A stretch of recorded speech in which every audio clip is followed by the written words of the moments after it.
Assalamu alaikum et bienvenue à toi dans ce 17e épisode de la saison 2 du podcast Vis ton Coran. Je suis ravie de te retrouver. Si tu me découvres à travers cet épisode, je suis Younus, la fondatrice du projet Hafiz Coran Academy, la méthode ludique destinée aux francophones pour apprendre l'arabe et mémoriser le Coran.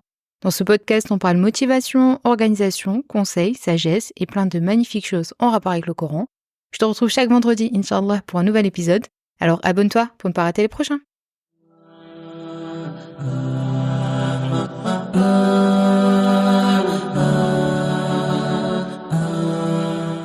Alors, je suis ravie de te retrouver aujourd'hui pour un nouvel épisode. Ça fait presque 15 jours que je n'ai pas fait d'épisode car j'ai été engloutie par les vacances scolaires. Impossible de préparer quoi que ce soit. Mais là, je ressors la tête de l'eau et je reviens avec un nouvel épisode. Un nouvel épisode avec un sujet assez piquant car aujourd'hui, on va parler de la musique et notamment le fait d'arrêter d'écouter de la musique. Alors, l'épisode va se décomposer en 4 parties. La première partie, mon expérience avec la musique. Ensuite, pourquoi j'ai arrêté d'écouter de la musique. Les bienfaits de ne plus écouter de musique et les alternatives à l'écoute de la musique. Alors avant de commencer l'épisode, je voulais te dire pourquoi j'ai choisi ce sujet. Alors je reçois énormément de messages et de retours concernant mes épisodes et je vous remercie pour tous vos gentils messages et commentaires que vous me laissez en privé ou sous mes vidéos YouTube ou sur Apple Podcast. Ça m'encourage vraiment à continuer ce podcast, donc vraiment je vous remercie pour tous vos retours. Et parmi les retours que j'ai, c'est « moi, je peux arrêter les péchés, mais la musique, c'est juste impossible. J'aime trop écouter de musique, j'arrive pas à arrêter. » Alors quand je reçois ce type de message, je me dis « ok, là, il y a vraiment un problème avec cette musique. C'est comme si un alcoolique disait « je n'arrive pas à arrêter l'alcool » ou un toxicomane « je n'arrive pas à arrêter la drogue. » À partir du moment où on n'arrive pas à arrêter une habitude, c'est que c'est clairement néfaste, notamment quand on est musulman. Si tu prends du recul et que tu observes la situation, le fait de dire « j'aime trop écouter de la musique et je n'arrive pas à arrêter », c'est en soi révélateur d'une forme de dépendance. À partir du moment où tu n'arrives pas à te détacher d'une habitude, même si tu le souhaites, c'est un signe que quelque chose te contrôle plus que toi tu ne le contrôles. Et en tant que musulmans, nous sommes appelés à être maîtres de nos désirs et de nos habitudes, à ne pas laisser des choses extérieures prendre le dessus sur notre volonté et surtout à ne pas laisser ce qui est nuisible à notre relation avec Allah subhanahu wa ta'ala dominer nos vies. Donc si tu ressens une incapacité à arrêter la musique, cela montre que cette habitude a pris une place bien plus grande que ce qu'elle devrait avoir. Et c'est pour ça que j'ai décidé donc de faire cet épisode, car je trouvais ces messages assez alarmants, et je me suis dit que ça serait bien qu'on parle en plus en profondeur ensemble aujourd'hui donc du sujet de la musique. Alors avant de te parler de mon expérience avec la musique, et qu'on vient de définir ce que signifie le terme musique pour moi, afin qu'on soit sûr que toi et moi on parte bien sur la même longueur d'onde. Alors, il faut faire la différence entre le chant et la chanson. Donc, si on regarde le dictionnaire, le chant, c'est défini par une expression vocale mélodique, souvent simple, sans accompagnement instrumental. Alors que la chanson, c'est une composition musicale structurée avec des paroles et un accompagnement instrumental. Et donc, ce qui fait la différence entre le chant et la chanson, eh bien, c'est l'utilisation d'instruments. Dans le chant, il n'y a pas d'instrument, c'est juste la voix de la personne, donc ce qui est autorisé en islam, dans certaines conditions, comme par exemple le fait de chanter entre femmes seulement sans la présence d'hommes, et la chanson qui est interdite car utilisation d'instruments, et on en parlera donc plus précisément à la suite de cet épisode. Donc aujourd'hui, je vais te parler donc des chansons qui composent la musique, donc de manière générale, donc toute forme de musique moderne ou classique, dans le sens où tu l'entends. Quand je te dis le mot musique, qu'est-ce qui te vient donc à l'esprit ? Alors, concernant mon expérience avec la musique, donc me concernant, étant petite, j'écoutais beaucoup de musique. J'étais même celle qui chantait tout le temps, faisait des spectacles en toute occasion et qui cassait les oreilles à toute la famille au point où mes parents ont bien cru que j'allais finir chanteuse à leur grand désespoir. Donc, tu l'auras compris, en termes de musique, je reviens de loin. J'en écoutais sans modération et surtout sans savoir que c'était haram. Alors un jour, j'ai assisté à un dars que donnait une sœur et elle avait dit que la musique était haram. Alors j'étais un peu choquée parce que j'avais jamais entendu cette information. J'étais en mode personne m'a prévenu, mais ça m'a tellement interpellée que je suis allée voir la sœur à la fin du dars et je lui ai dit c'est quoi cette histoire avec la musique ? Moi, j'ai jamais entendu que c'était haram. Et elle m'a dit que oui, que les instruments de musique étaient haram en islam et que par conséquent, bien la musique que l'on écoutait était haram.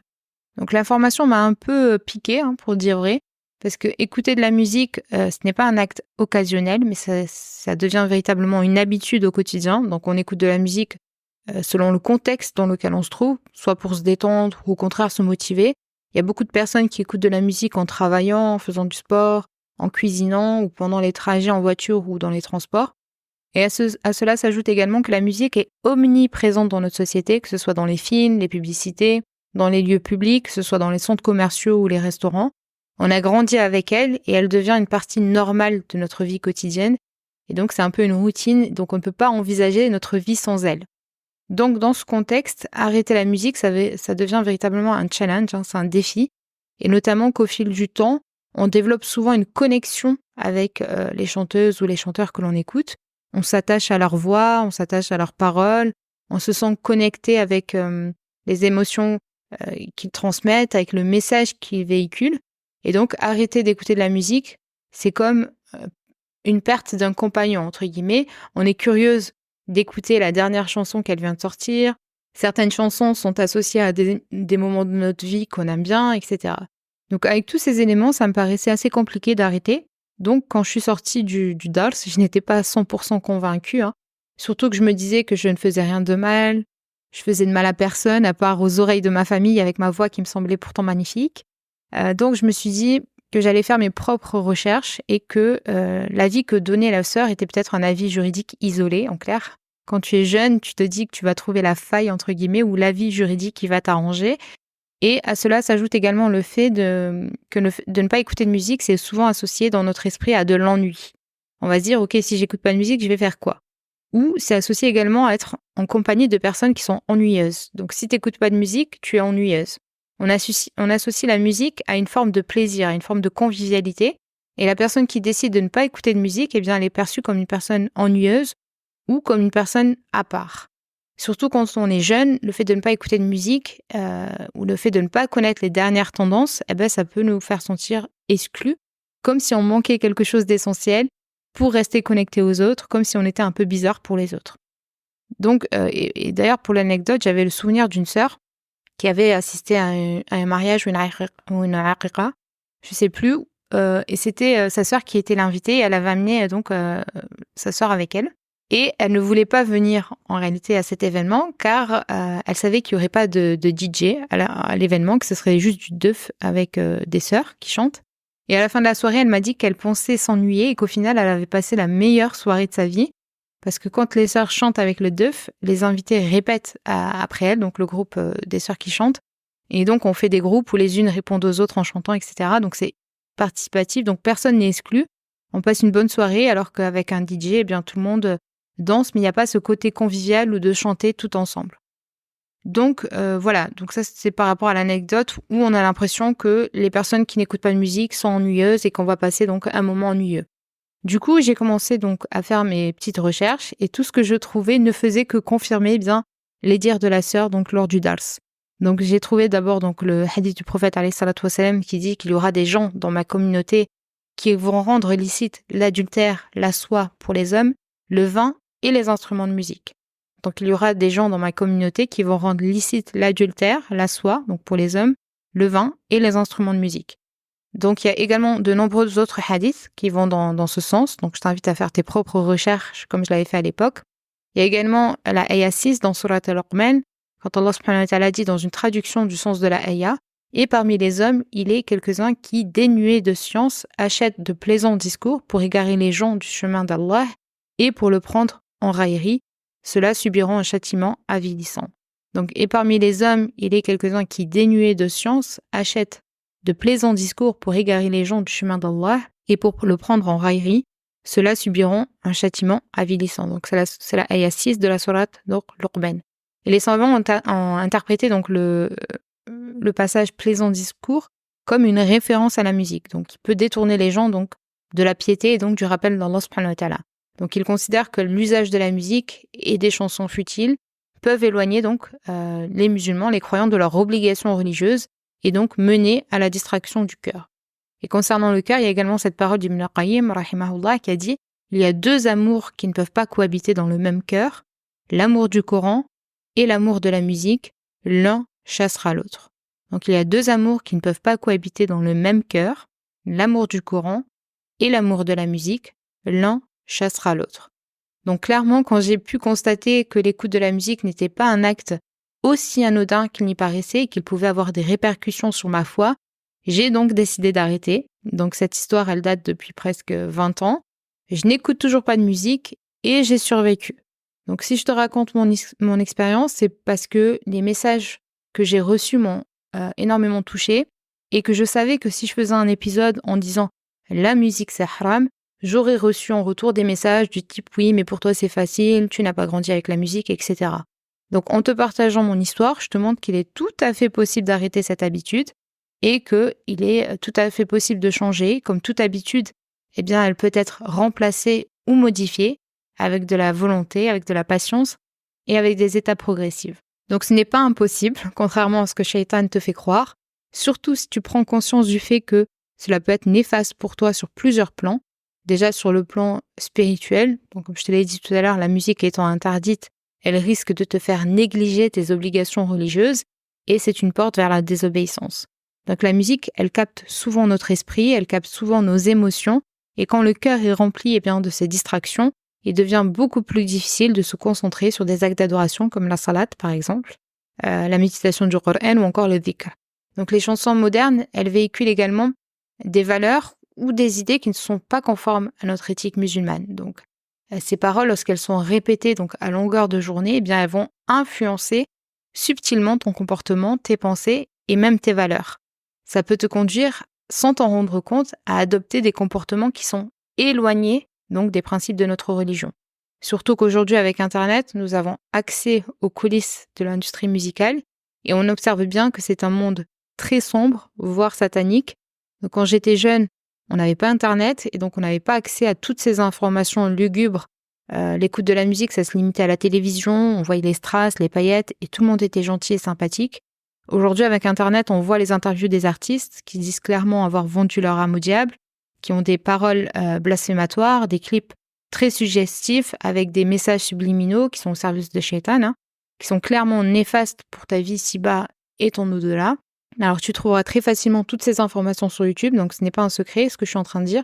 Il y a toutes les informations sur YouTube. Et donc quand des personnes me disent qu'elles n'arrivent pas à se concentrer, qu'elles n'arrivent pas à mémoriser le Coran, oui mais qu'est-ce que tu écoutes toute la journée ? On ne peut pas avoir Beyoncé toute la journée dans les oreilles et espérer mémoriser le Coran. Mémoriser le Coran, c'est un mode de vie et ça passe par préserver ses oreilles de choses néfastes. La musique, elle est également souvent associée au plaisir mondain et au divertissement qui vont renforcer ton attachement à dunya, à ce bas monde. Alors qu'en islam, on encourage notre âme à chercher la paix intérieure, à trouver la satisfaction dans le rappel d'Allah subhanahu wa ta'ala et à se détacher des plaisirs éphémères.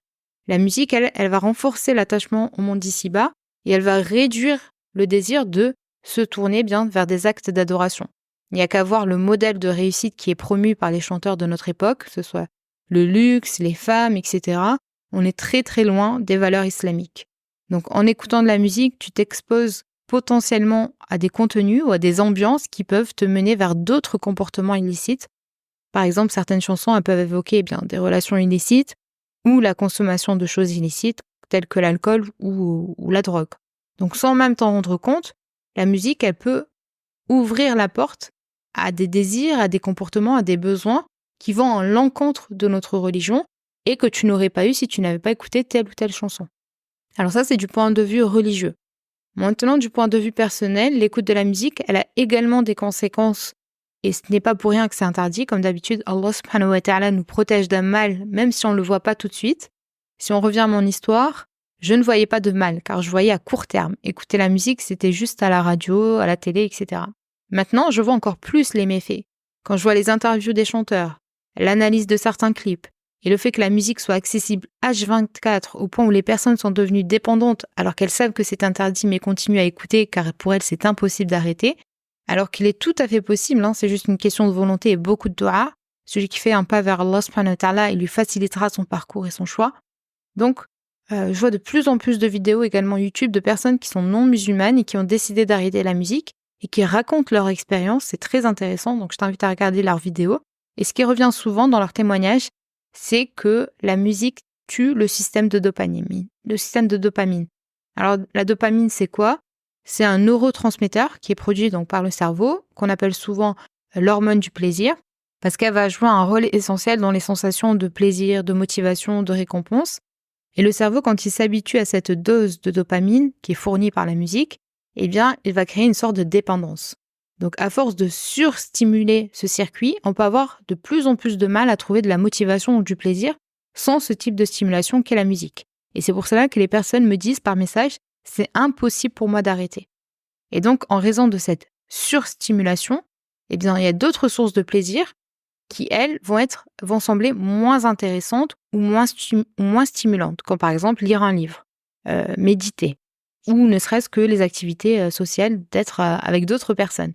Donc, à force de solliciter donc, la dopamine via la musique, eh bien, le cerveau peut en arriver à moins produire cette dopamine et ça va entraîner donc une baisse de motivation ou une tendance à procrastiner sur des tâches qui sont du quotidien et qui sont des tâches importantes pour la personne. Et ce qui revient également souvent dans leurs témoignages, c'est l'influence des paroles des chansons dans leur subconscient. Donc les paroles des chansons, elles peuvent influencer de manière immédiate nos émotions. Donc, une chanson triste peut renforcer donc par exemple un sentiment de mélancolie. Et ces émotions, si elles sont répétées toute la journée, eh bien forcément elles vont affecter notre morale sur du long terme. Donc si par exemple la chanson elle parle de rupture amoureuse, tu seras triste alors que personne ne t'a quitté dans ta vie. Tu es triste et dégoûté de ta vie alors que 3 minutes avant, tout allait bien. Donc les messages également véhiculés dans les chansons, elles peuvent également jouer un rôle dans la façon dont on se perçoit. Par exemple, il y a des paroles dans les chansons qui vont idéaliser l'apparence physique, surtout de nos jours avec les clips et la description de leur idéal féminin, donc selon eux, donc en général des femmes minces, avec des formes à certains endroits, et ils peuvent créer chez la personne qui écoute ces musiques, et notamment les jeunes, des attentes qui sont irréalistes, voire une pression sociale qui en réalité est inexistante, mais qui a été véhiculée par l'industrie musicale. Autre chose qui revient souvent dans les témoignages, c'est l'absence du silence. Donc le fait d'être en paix avec soi-même, ça nécessite de temps en temps d'être dans ses propres pensées. Et pour être dans ses propres pensées, il ne faut pas avoir de musique. Parce que la musique, quand elle devient un bruit de fond permanent, elle va empêcher entre guillemets, ce dialogue intérieur qui te permet de mieux te comprendre, de te poser des questions, parfois des questions essentielles, et de trouver des réponses. Donc avec la musique constamment présente, le silence il peut devenir parfois inconfortable ou même anxiogène. Ça nous fait bizarre qu'il y ait un silence, qu'il y ait un blanc comme ça. Or, le silence est un bienfait et qui est malheureusement souvent peu utilisé de nos jours. Donc le silence, il a énormément de bienfaits, il a un effet apaisant sur le mental, il aide à réduire le stress, à se recentrer, à découvrir une paix intérieure que la musique constante va venir masquer. Donc la musique, elle te coupe de toi-même, elle te coupe de tes idées, mais elle te coupe également des autres. Parce qu'avec des écouteurs H24, avec la musique dans les oreilles, on se coupe de notre environnement et on se coupe des autres. Donc ça peut nous pousser à nous isoler de ce qui se passe autour de nous, comme les conversations ou les bruits du quotidien, les bruits naturels de l'environnement. Par exemple, quand on écoute de la musique dans les transports, on est moins disposé à interagir avec quelqu'un ou même parfois remarquer ce qui se passe. Donc, plutôt que de vivre pleinement le moment présent ou le fait d'engager une conversation avec la personne, on se crée un monde parallèle qui est coupé de la réalité où l'on vit dans notre musique avec nos écouteurs au lieu de vivre avec les expériences qui sont directes, avec des expériences sociales, avec le monde qui nous entoure. Donc la musique, elle prend beaucoup de temps, beaucoup d'espace mental, et en l'arrêtant, tu peux libérer du temps pour découvrir d'autres passions. Alors du coup, quelles sont les alternatives à la musique ? Si j'écoute pas de musique, qu'est-ce que je fais ? Déjà l'écoute du Coran. Ça te permet de gagner des hasanat, donc c'est vraiment le bon plan, de réviser tes sourates et d'en apprendre des nouvelles. Tu peux également écouter des podcasts, donc c'est une excellente façon d'apprendre, comme tu es en train de le faire. Donc, il y a énormément de podcasts sur énormément de sujets, ne serait-ce qu'apprendre des langues, il y a apprendre la religion, il y a sur l'éducation, etc. Il y a énormément de podcasts, donc je trouve ça dommage de se limiter à écouter de la musique alors qu'il y a énormément de choses intéressantes qu'on peut apprendre aujourd'hui avec la technologie et de manière totalement divertissante et de manière totalement facile. Il y a également les livres audio, il y en a plein sur YouTube, des livres audio que tu peux écouter également sur n'importe quel domaine. Il y a bien évidemment les cours, les conférences en ligne, que ce soit les cours religieux ou encore une fois dans d'autres domaines, hein, dans la science, l'éducation, etc. Enfin, tout ce qui te plaît aujourd'hui, il y a énormément de choses qui sont accessibles avec la technologie et je trouve ça vraiment dommage de s'en priver. Il y a également les anachits sans instrument. Donc, il y en a plein également sur YouTube. Il suffit de taper un anachit sans instrument. Il y a beaucoup de personnes qui maintenant font beaucoup d'anachids sans instrument où elles utilisent donc des moyens un peu technologiques avec... on a l'impression que c'est des instruments, mais en fait, c'est pas des instruments. Je sais pas comment ils font ça avec les machines. Et donc, du coup, on a l'impression que c'est des instruments, mais en fait, c'est avec les voix. Ils arrivent à mettre un espèce de rythme dans les anachids. Ensuite, autre alternative, bien, le silence. C'est une très bonne alternative également, s'habituer au silence. Le silence, c'est dans ces moments-là qu'on a les meilleures idées, qu'on a des réponses à nos questions. Tu peux également créer tes propres histoires, tes propres réflexions avec le silence. C'est comme ça que moi, personnellement, me viennent des idées de podcast. Donc, avec vos retours, avec vos messages, mais également le fait de méditer, le fait de ne rien écouter, eh bien, j'ai des idées comme ça et je les note. Avant l'ère de la musique, les gens ils prenaient souvent le temps pour réfléchir, pour un petit peu rêver, créer leurs propres histoires. Et ces moments de calme, c'était pour eux une occasion bien d'améliorer leur imagination, de réfléchir à des idées, des projets, à se connecter avec leur propre esprit. Et